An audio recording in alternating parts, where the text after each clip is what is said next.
de parler à cette humanité, s'il avait cessé de parler à son Église, à son peuple. Mais il parle encore aujourd'hui et il a des choses intéressantes et importantes à partager avec chacun d'entre nous.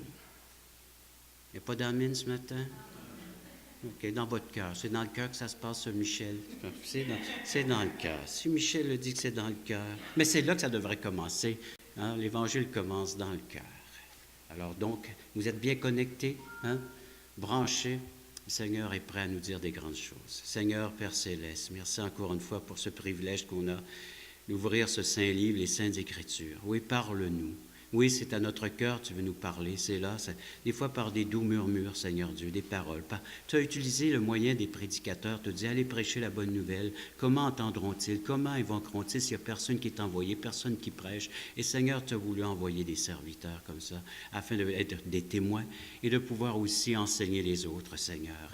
Merci de ta volonté, qu'elle s'accomplisse, Seigneur. C'est le désir de nos cœurs, c'est notre cœur que maintenant qui bat à ton rythme, et que ta volonté soit faite, sur la terre comme au ciel, mais dans cette région-là où tu nous as placés. Et merci de voir notre grand Dieu à l'œuvre dans sa moisson et d'appeler des ouvriers à venir se joindre à toi pour accomplir cette merveilleuse œuvre de répandre la bonne nouvelle. C'est ce que tu nous as demandé. Allez prêcher la bonne nouvelle. Merci au nom de Jésus. Nous disons Amen. Alors lisons le texte, Jean 4, tout d'abord, à partir du verset 27.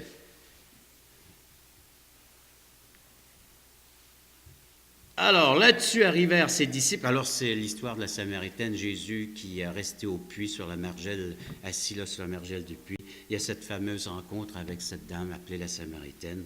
Soit dit en passant que d'habitude, les Juifs n'allaient pas en Samarie, ils faisaient un grand détour parce qu'ils ne voulaient pas se souiller, parce que pour eux, les Samaritains, c'était des impurs, parce qu'ils étaient mêlés avec d'autres cultures. Ils n'étaient plus des Juifs purs, donc on faisait un grand détour pour passer par la Samarie.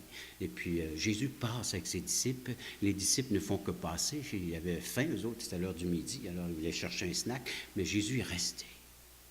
Puis il y a eu une rencontre intime, personnelle, avec une dame qui vivait dans sa déchéance, dans son immoralité, dans son péché. Le pur rencontre l'impur. Le saint rencontre le pécheur.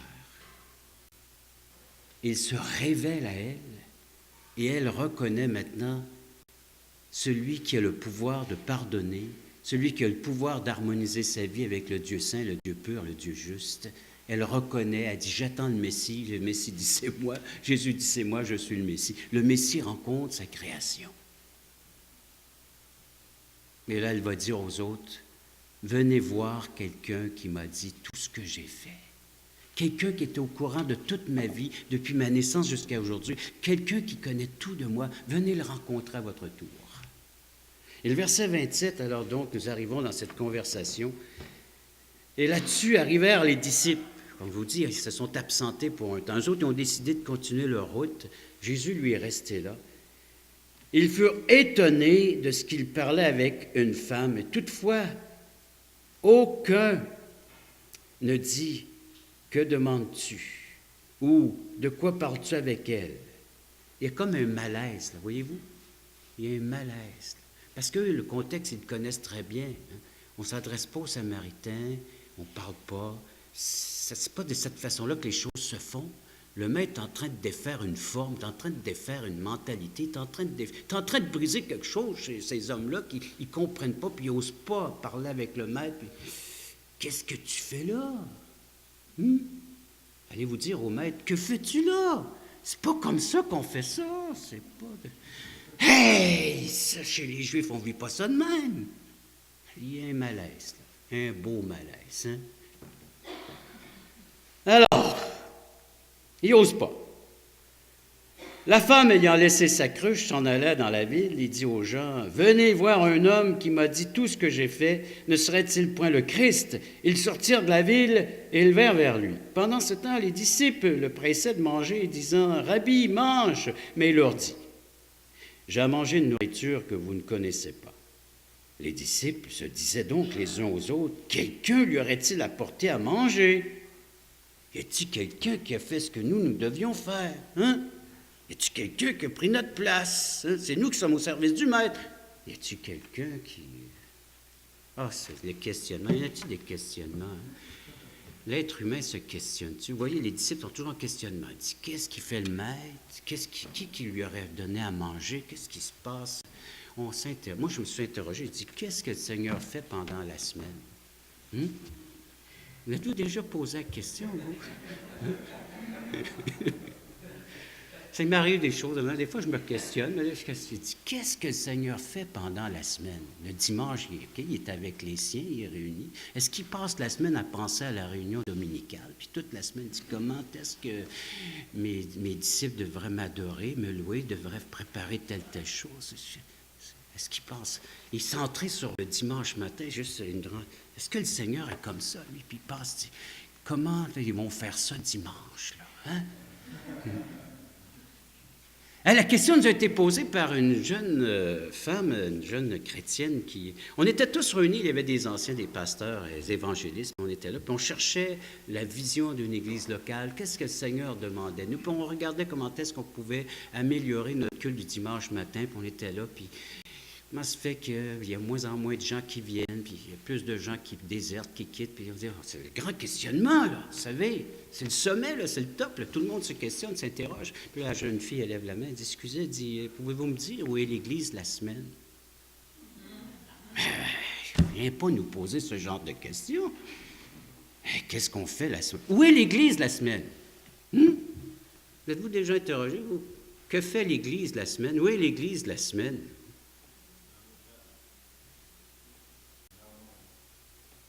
Dans le monde. Militant. Merci, M. Mailloux. Mais sais-tu qu'il a fallu réfléchir à un moment donné, il a fallu s'arrêter, puis on s'est mis à réfléchir. La réponse n'est pas venue tout de suite. Hein? Que fait l'Église la semaine? Où est l'Église la semaine? J'ai dit, ben là, j'ai dit, ah, mais ma fille, j'ai dit, l'Église se trouve là où sont les chrétiens. L'Église dans la semaine est là où sont les chrétiens. Et que fait l'Église? Ben, elle fait ce que fait les chrétiens. Et des fois, je me suis dit, ben, Seigneur, la semaine, tu fais ce que les chrétiens font dans la semaine parce que nous sommes ton corps. Donc, étant ton corps, tu fais ce que les chrétiens font dans la semaine, c'est ce que tu fais.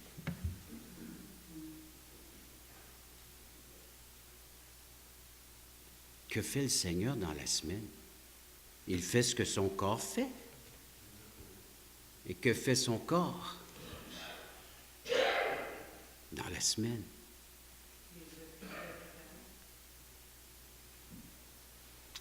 Avez-vous remarqué comment la société, comment est-ce qu'ils savent attirer les gens, connaissent le besoin des gens, et ont juste à présenter, ils font une capsule, les autres font une annonce, et puis attirent des foules. Que ce soit une présentation de spectacle. Nous autres, à tous les ans, l'été, là, les plaines d'Abraham, c'est rempli à 100 000 personnes par soir, quasiment, pour aller voir des grands spectacles, font venir des grands noms, puis ça déplace du monde, puis les médias sont là, la radio, la télévision, hein. Et puis, le soir, dans la semaine, ils savent mettre des émissions de télé pour dire, on va mettre du monde devant des petits écrans. Hey, tu regardes les chiffres dans la semaine, c'est 2,5 millions, presque 3 millions qui sont là, placés devant l'écran à regarder la télévision, hein. Il y a tout un système, il y a tout un engrenage, il y a toute une façon d'attirer les foules, de voir, puis ils ont étudié ça, puis ils voient comment est-ce, puis ils prennent les médias, puis les journaux, puis ils emmènent, puis la foule se déplace. Je me suis dit, nous les chrétiens, le Seigneur nous lance une invitation, un appel. Je regarde juste ce qui se passe au Nouveau-Brunswick. La montagne qui est là à franchir, comme on avait en 2008, ceux qui ont connu 2008, là, on voulait distribuer 350, finalement le Seigneur a atteint les caps de 400 000 évangiles de gens distribués. C'est des montagnes à franchir, mais je me suis dit, le chapiteau est là, les évangiles vont être imprimés, il y a de la musique qui se prépare, il y a des soirées, il y a tout ce qui est là, mais je me suis dit, est-ce que l'Église va y être? Est-ce que l'Église va être présente? Est-ce que l'Église va répondre à l'invitation? Est-ce que les chrétiens vont se mobiliser pour être là, présents? Ça, c'est une des choses parmi tant d'autres. Et si les capsules sont diffusées ici, Qui ensuite va faire le suivi de ces contacts-là, de ces gens qui vont appeler, qui vont demander un peu d'intérêt, vont démontrer de l'intérêt, pour en savoir un peu plus? Qui va être là pour accompagner ces gens-là à découvrir qui est le Christ, le merveilleux Sauveur, à tout instant, que ce soit les week-ends, que ce soit la semaine, le soir, le jour? Qui sera présent? C'est des questions que je me pose, vous? Alors, les disciples ont quitté, et pendant qu'ils ont quitté, il s'est passé de quoi de merveilleux? Ça me fait penser à Thomas, qui n'était pas là la première fois que le Seigneur s'est manifesté dans la chambre haute. Il a manqué quelque chose. Le Seigneur, il lui a permis de revoir ce qui s'est passé, puis il a dit, touche, puis vois maintenant et croit. Hein?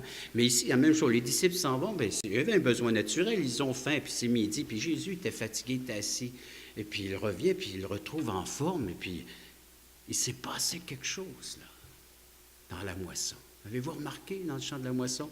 Et regardez ce qu'il leur dit. Si on va un peu plus loin, alors la question s'est posée. Et puis Jésus leur dit au verset 34, il dit, Jésus leur dit, « Ma nourriture est de faire la volonté de celui qui m'a envoyé, d'accomplir son œuvre. Ne dites-vous pas qu'il y a encore 4 mois jusqu'à la moisson? » C'est comme si... l'être humain, vous savez, j'ai vécu dans la Beauce pendant plusieurs années, puis dans ce temps-ci de l'année, ils savent très bien qu'ils doivent commencer à préparer l'érablière, les érables, parce que ça va couler, là, la période. Hein. C'est la période. Donc, on voit les temps, on voit les saisons, on voit tout ça, puis on dit, c'est la période. Hein. Je peux vous dire qu'on n'est pas encore en été. Ça, je peux vous le dire. J'ai étudié le temps, puis je sais qu'à moins 17 cette nuit, là, c'était pas encore l'été. Hein? J'étais un homme frileux de nature, mais là, j'ai bien dormi, soyez sans crainte. J'avais des douillettes, j'avais tout ce qu'il fallait. Alors donc, on regarde, puis il dit, Seigneur, il dit, vous savez les temps, vous savez les périodes. Vous dites, n'est-ce pas, dans 4 mois, il y aura une belle moisson. Mais pendant ces 4 mois-là, qu'est-ce qu'on devrait faire, nous, pendant que la moisson se prépare? Qu'est-ce qu'on doit aller travailler où? Rester à la maison, siroter notre café, notre bol de thé? Ou bien si, c'est comme le cultivateur qui dit, chérie, on va t'avoir toute une récolte cet automne. Mais elle dit, ce serait mieux de sortir ton attirail, tes tracteurs, puis aller travailler dans le champ. Si tu veux une récolte. Alors, voyez-vous le champ, la moisson? Le Seigneur dit, levez les yeux, c'est ce qu'il va lui dire, levez les yeux. Après, il dit, vous calculez le temps, vous regardez les périodes, vous regardez les saisons. Il dit, levez les yeux et regardez. Et qu'est-ce qu'il veut qu'on voit? Où est-ce qu'il veut que les disciples regardent? Qu'est-ce qu'il est en train de le montrer? C'est intéressant, ça, de voir. Alors, la volonté de son Père, il dit qu'il est en train d'accomplir la volonté de son Père. Donc, la volonté de son Père, c'est de témoigner, c'est de partager la bonne nouvelle, c'est d'enseigner les gens, c'est de révéler qui est le Messie. Il dit, je suis dans la volonté de mon Père, je suis en train de faire la volonté de mon Père avec cette Samaritaine, c'est ce que je viens de vivre. La volonté de mon Père. Puis là, il dit ensuite, levez les yeux et regardez les champs qui déjà blanchissent pour la moisson. Celui qui moissonne reçoit un salaire et amasse des fruits pour la vie éternelle. Alors il dit, c'est l'heure de travailler pour les choses éternelles, pour investir dans votre éternité. C'est l'heure de regarder, c'est le temps maintenant de faire des choses qui vont avoir une valeur éternelle, votre vie éternelle. Il dit, afin que celui qui sème et celui qui moissonne se réjouissent ensemble. Car en ceci, ce qu'on dit est vrai, l'un sème et l'autre moissonne, je vous en voyais moissonner et vous n'avez pas travaillé, d'autres ont travaillé et vous êtes entrés dans leur travail.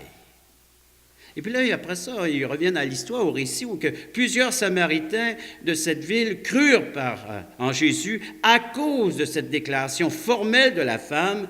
Il m'a dit tout ce que j'ai fait. Aussi, quand les Samaritains vinrent le trouver, ils le prièrent de rester auprès d'eux. Il resta 2 jours.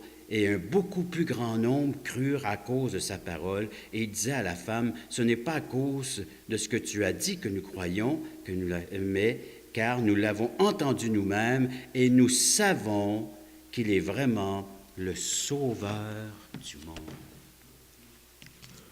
Qu'est-ce qui a enclenché tout cela? Le témoignage de cette femme.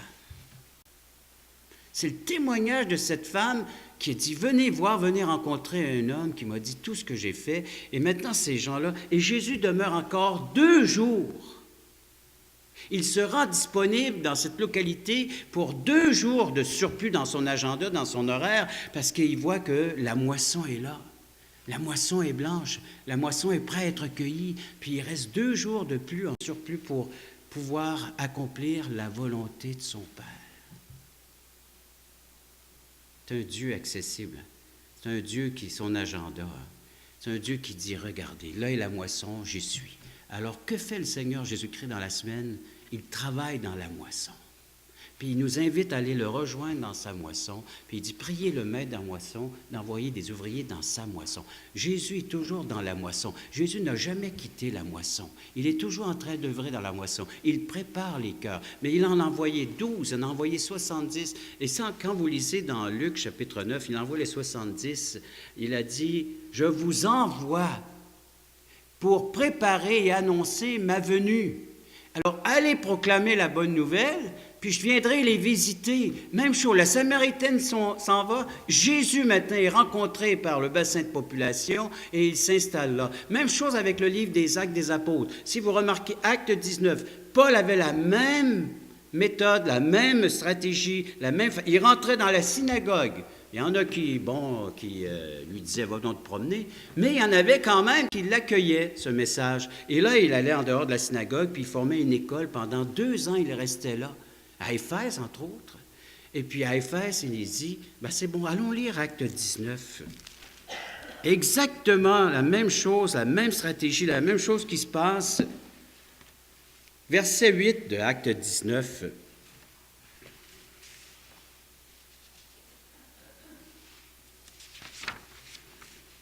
Verset 8 dit, « Ensuite, Paul entra dans la synagogue où il parlait librement pendant 3 mois. Il discourut sur des choses qui concernent le royaume de Dieu. » Pendant 3 mois, il était où? Il était dans la moisson. Il prêchait la bonne nouvelle, annonçait l'Évangile. Il entrait là où il pouvait rentrer, là où il y avait une porte ouverte. La synagogue était pour lui une possibilité d'annoncer, de proclamer le Christ, le Messie. Alors il en profite, il va là, jusqu'à ce que, justement, arrive la suite.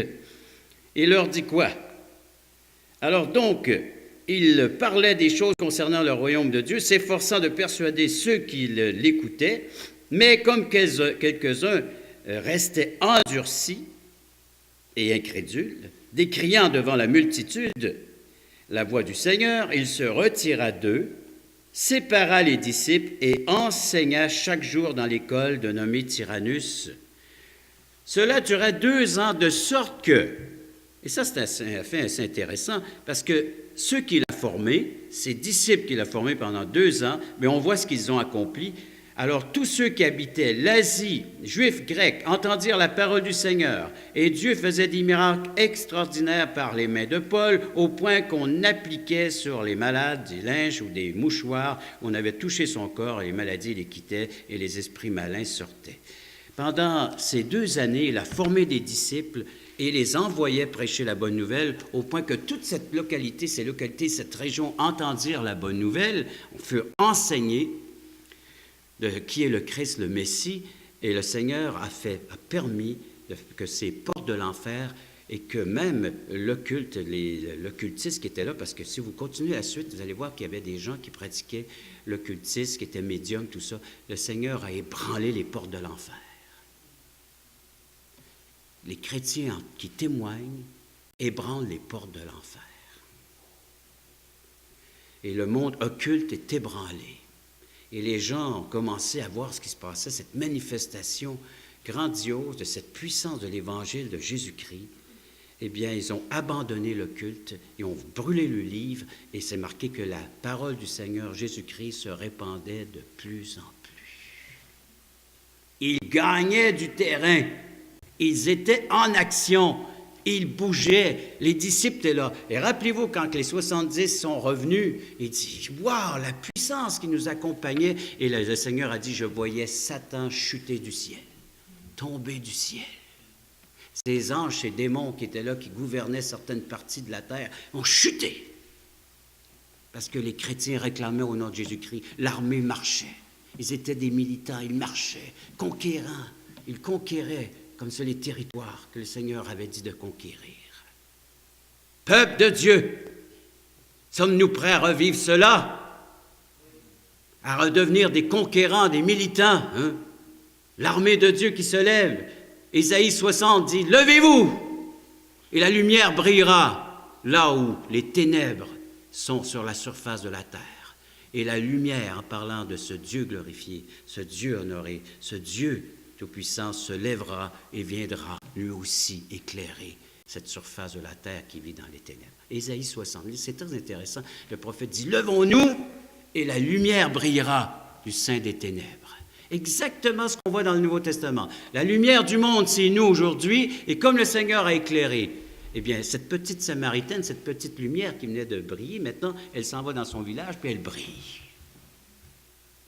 Et là, elle découvre. Le Seigneur dit, vous êtes la lumière du monde, maintenant, allez, faites ce que je vous ai montré de faire, accomplissez-moi l'œuvre du Père, la volonté du Père, et c'est ainsi que les gens seront honorés, glorifiés. Que le Christ sera honoré, glorifié, et que l'Église sera honorée, glorifiée. Le peuple de Dieu devrait se lever et accomplir parfaitement son œuvre. Je vous y disais tantôt que le temps de la grâce achève.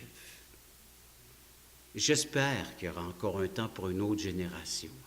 Nous ne savons pas, mais nous avons un devoir d'atteindre notre génération, celle qui est présente. Et le Seigneur ouvre les portes. Au lieu de regarder les portes fermées, regardons les portes qui sont ouvertes. Au lieu de regarder aux ténèbres, regardons la lumière que le Seigneur a déposée en nous, en tant que son Église. Vous savez, on regarde bien souvent là où ça ne va pas. Hein? On a un penchant vers ça, nous. Si on regarde, « ça ne va pas bien », puis là, on va se lamenter pendant des heures et des heures. Hein? Mais le Seigneur dit, regarde là où ça marche, regarde là où ça fonctionne, regarde là où ça va. Partout on est allé, à travers toutes ces années, les campagnes d'évangélisation, même en Europe, on disait, ça ne fonctionne plus ici. C'est plus comme ça. Il ne faut plus aller, il ne faut plus faire ce genre d'évangélisation. Et pourtant, on est allé encore l'été dernier, et le Seigneur a honoré, il a béni ceux qui se sont levés et qui ont prêché Christ. On l'a vu. On a vu la manifestation. À chaque endroit qu'on allait, là, il y avait un missionnaire attitré dans cette région-là, parce qu'il travaille depuis 25 ans, 20 ans, à travailler et à établir un témoignage évangélique. Et on est arrivé à un endroit, je partageais ça ce matin avec les Bilodeaux, ou hier soir, qu'on est arrivé, puis on dit, Monsieur Joly, ici, c'est une salle culturelle et non cultuelle. Dans un culte, on peut parler de Dieu, mais culturel, on va parler de la musique gospel, that's it, that's all. Ils n'ont pas eu that's it, that's all, mais ça, c'est moi qui rajoute ça. Mais il dit ici, on parle juste... fait qu'ils viennent me voir, moi, j'étais allongé dans ma vanne, parce que on faisait des grosses semaines. Hein. Fait que je prends ça ce soir, puis là, il frappe à la porte, la vanne, la caravane, puis il dit, Monsieur Joly, je vous cherchais. Il dit, je peux vous dire que ce soir, on ne parle pas de Dieu dans cette salle. C'est parce que moi, je suis avec la troupe en tant qu'évangéliste. Je dis, ça va mal. Je dis, avez-vous des ballons? Je dis, quoi, des ballons? Je dis, il faut que j'apprenne vite à jongler. si je veux faire un numéro ce soir. Hein? Je dis, avez-vous une épée? Peut-être avaler un sabre. Puis, bon, j'ai dit, c'est comme ça, c'est comme ça. Hein? Fait qu'arrive presque la soirée, je vais voir Marcel. Je dis, Marcel, tu ne me verras pas sur le stage ce soir, sur l'estrade. Comment ça, je te verrai? Ben non, il dit, le missionnaire de l'endroit, il dit qu'on ne parle pas de Dieu dans cette salle. Ni un ni deux, Marcel se tourne de bord, puis il va voir les responsables. Écoutez, il dit, on va faire de quoi? Et j'ai pu glisser une partie de l'Évangile, grâce à Dieu. Mais voyez-vous, on est à l'envers, nous autres. Le monde a soif, le monde a faim, le monde soupait après quelque chose, il cherche, on va aller voter encore un nouveau parti politique. Est-ce que ça va changer de quoi? Mais l'Évangile est une bonne nouvelle. L'Évangile peut changer beaucoup. Et c'est nous qui la possédons, c'est nous qui l'avons. Alors, allons faire notre devoir, nous aussi, en tant que citoyens, mais rappelons-nous que nous sommes des citoyens célestes, mais on a un autre devoir à accomplir là aussi. Et un grand devoir, en tant que citoyens, du royaume des cieux. Le royaume est là, il est avec nous, il est parmi nous, le roi est là, et le roi veut se faire connaître à cette humanité. Alors donc, et de l'intérieur, il y a toutes sortes de choses qui se sont installées, de la timidité, de la honte, de la gêne. Les gens ne veulent plus rien savoir, puis on s'est bloqué nous-mêmes. On s'est enfermé, puis on dit, il ne va plus dehors. C'est affreux. Ben oui, mais parce que c'est nous qui avons le devoir d'aller leur dire qu'il y a une solution à ce qu'ils vivent présentement. Êtes-vous surpris de voir que la laïcité s'installe? Puis êtes-vous surpris de voir que les gens sont de plus en plus ignorants des choses de Dieu? Vous êtes surpris, hein? Mais qui a le devoir d'aller renseigner ces gens-là? Qui a le devoir de témoigner? La nation juive, pourquoi Dieu s'était choisi une nation? Afin de faire connaître le seul vrai Dieu à toutes les nations. Et lorsqu'ils se sont retirés de ces fonctions, de ce rôle, le Seigneur a dû se retirer de la nation pour aller vers les autres. Parce que le Seigneur, lui, voulait aller vers les autres nations. Vous ne voulez pas venir? Ben, je vous laisse. Moi, je m'en vais vers les autres. Pour un temps. Je reviendrai. Mais là, je m'en vais. Parce que la volonté du Père doit être faite. Et la volonté du Père, c'est que tous puissent entendre l'Évangile. Le seul moyen de salut. Alors, l'Église, le Seigneur, il dit dans l'Apocalypse, je peux vous laisser, moi aussi. Là. Voulez-vous venir faire ce que je suis en train de faire? Quelle est la volonté? Ta volonté ou la mienne? La mienne, c'est qu'on travaille dans la moisson, qu'on travaille dans le champ, parce qu'il y a encore des âmes qui ont besoin d'entendre l'Évangile. Vous venez avec moi ou vous restez? Que faites-vous? Décidez, là. Moi, je travaille là-bas. Là. Moi, je suis en train de travailler, là. Des âmes. Le Seigneur, son fardeau, il dit, ayez les mêmes sentiments qu'étant en Jésus-Christ. Ayez le même désir. Le Seigneur, c'est d'accomplir la volonté. Ma nourriture, c'est de faire la volonté de mon Père. Et la volonté de mon Père, c'est que je ne perde aucun de ceux qu'il m'a donnés. D'aller chercher. Je suis venu non pour être servi, mais pour servir à donner ma vie. Voyez-vous ce que le Seigneur est en train de faire? Voyez-vous ce que le Seigneur veut faire avec chacun d'entre nous? De nous ramener là où le chrétien devrait être pendant la semaine. Et venir le louer, l'adorer et avoir à raconter. Si vous lisez les Actes, c'est une mission, et la mission n'a pas changé. Je n'ai jamais lu encore, à moins qu'il y ait une nouvelle révélation. Dites-moi là où le Seigneur dit, arrêtez tout ça! Je n'ai pas encore lu ça.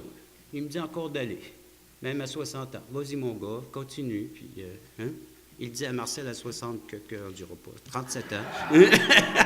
Puis il dit à chacun d'entre nous, allez, continuons. Continuons. Qui vous a dit d'arrêter? Qui nous a dit d'arrêter? D'où c'est venu, ça, d'arrêter? C'est toujours la même mission. Toujours là. Et si je vous demandais ce matin de... On va se lever, puis on va prendre cette position devant le Seigneur. Ça va pour vous? Devant le Seigneur, dans notre cœur, Michel. Moi, Michel. On se lève, levons-nous. Moi, je suis déjà debout, fait qu'accompagnez-moi. Hein? Et puis que le Seigneur nous donne, on va prier.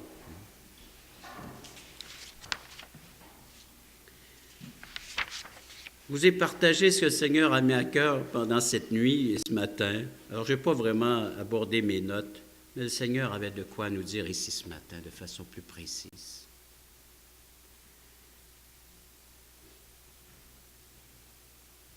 Le Seigneur n'a jamais dit que la tâche serait facile. Au contraire, il dit, je vous envoie comme des brebis au milieu des loups. Mais le Seigneur ferme la gueule des loups. David l'a vécu. Et nous, à de le vivre aussi. Le Seigneur a dit, je prendrai soin des miens, de ceux qui se lèvent pour moi. C'est une école qui a déjà fait ses preuves dans les évangiles, dans le livre des Actes. Une école qui apprend à marcher, où les disciples apprennent à marcher en suivant le Christ. Suivez-moi, je vous ferai pécheurs d'hommes. Seigneur Dieu, nous sommes devant toi. Nous sommes ton peuple racheté. Et peut-être s'il y a des personnes ce matin qui entendent ce genre de message pour la première fois, ou du moins qui n'avaient pas encore pris cet engagement envers toi, de reconnaître l'être qu'ils étaient, qui ont besoin d'un merveilleux sauveur. Qu'ils puissent le reconnaître ce matin, être invités et faire partie de cette belle famille, d'avoir cette assurance que les péchés sont pardonnés, de savoir que maintenant ils ont une place au ciel, non par leurs propres efforts, par leurs œuvres, mais à cause de l'œuvre de Jésus-Christ accomplie à la croix. Ce Seigneur Jésus-Christ qui a pris le temps, non seulement avec la Samaritaine, mais de nuit aussi avec un chef religieux qui voulait en savoir davantage parce qu'il trouvait qu'en Jésus, il y avait un quelque chose de plus, un quelque chose de spécial que la religion ne pouvait pas lui apporter. Et de nuit, il a frappé à la porte pour en savoir plus et le Seigneur lui a dit, il faut que tu naisses d'en haut, il faut que tu naisses de nouveau, Nicodème. Ou avec Zachée qui voulait le voir, qui voulait connaître un peu ce personnage qu'il avait entendu parler et le Seigneur lui dit, descends de cet arbre, je rentre maintenant chez toi.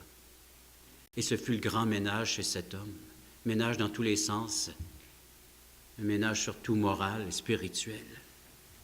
Et Seigneur, tu prends le temps aussi avec ce brigand à la croix, ces deux brigands qui se parlaient entre eux et finalement un s'est tourné vers toi et tu as pris le temps alors que tu étais dans des moments intenses de douleur. Tu prends le temps de parler avec cet homme qui avait grandement besoin de savoir qu'il était pardonné lui aussi et que juste avant son dernier souffle d'être réconcilié avec le grand Dieu créateur. Tu lui as permis d'entendre ce merveilleux message d'espoir là que vous étiez tous les deux suspendus à ce bois sur ces croix. Tu as encore accompli ton œuvre pour laquelle tu es venu, tu as sauvé cette âme. Là, alors que tu étais dans des douleurs, dans des souffrances, tu t'es oublié et tu t'es tourné vers l'âme qui avait besoin d'être pardonnée et réconciliée avec le Dieu saint. Seigneur, quand nous revoyons ces évangiles, nous voyons que ce n'est pas humain, ce n'est pas des hommes qui ont écrit ça, ça vient de Dieu. Et maintenant, tu nous laisses cette richesse entre les mains, tu dis, faites de même, vous aussi, allez, vous aussi. Vous pouvez l'accomplir, je vous ai équipé, j'ai fait de vous des témoins, je vous ai donné tout le nécessaire, comme la Samaritaine qui est partie avec son peu de connaissances, son peu de formation. Elle venait de rencontrer le Maître et elle va dire aux autres ce que tu as fait dans sa vie. Seigneur, nous voulons revenir ce matin, nous prenons un engagement de revenir à ton agenda.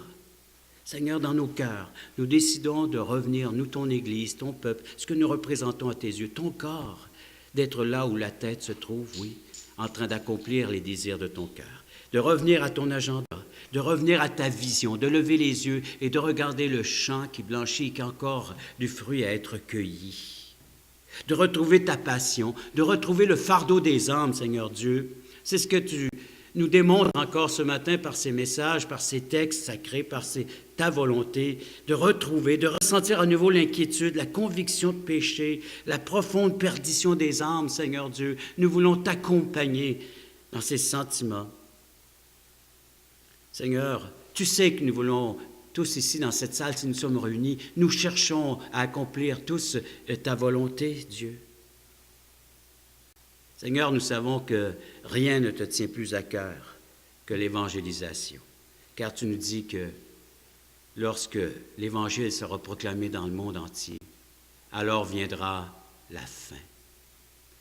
Et comme tu as envoyé les 12, les 70 dans le livre des Actes, c'est d'envoyer des gens proclamer cette bonne nouvelle. Peu importe les résultats, tu as dit proclamer la bonne nouvelle, annoncer la bonne nouvelle, annoncer ma venue. Et Seigneur, tu reviens sur cette terre un jour et nous voulons proclamer ta venue. Seigneur, tu nous as dit dans Jean 17, dans Jean 15, comme tu m'as envoyé, moi aussi, je les envoie. Que nous puissions être ce matin, dans nos cœurs, dans notre vie, dans nos pensées, dans notre manière de vivre, des envoyés de Dieu. Qu'il en soit ainsi, selon ta volonté. Au nom de Jésus, nous disons Amen.